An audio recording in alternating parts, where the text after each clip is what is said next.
കൊടുങ്ങല്ലൂർ താലൂക്ക് ആശുപത്രിയിൽ എസിക്ക് തീപിടിച്ചു. ഫയർഫോഴ്സും ആശുപത്രി ജീവനക്കാരും ചേർന്ന് തീയണച്ചു. ആശുപത്രിയിലെ അമ്മയും കുഞ്ഞും വിഭാഗത്തിലായിരുന്നു സംഭവം.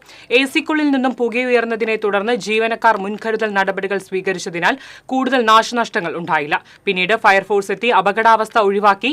സംഭവത്തെ തുടർന്ന് അമ്മയും കുഞ്ഞും വിഭാഗത്തിലെ രോഗികളെ മറ്റു വാർഡുകളിലേക്ക് മാറ്റി. നിലവിൽ അപകടാവസ്ഥയില്ലെന്നും രോഗികൾ സുരക്ഷിതരാണെന്നും നഗരസഭ ആരോഗ്യ standing committee chairperson LC Paul പറഞ്ഞു.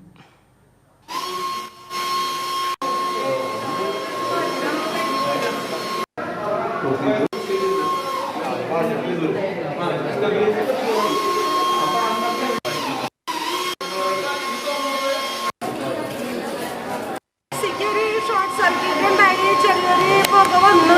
അതിൻ്റെ അടിസ്ഥാനത്തിൽ ഇവിടെയുള്ള സെക്യൂരിറ്റി അതൊക്കെ തന്നെ ശ്രദ്ധയിൽപ്പെടുകയും വേണ്ട എല്ലാവരെയും അത് കൃത്യമായി അറിയിക്കുകയും ചെയ്ത് അങ്ങനെ ഇവിടുന്ന് രോഗികളെല്ലാം നമ്മൾ റൂമിലോട്ട് മാറ്റി.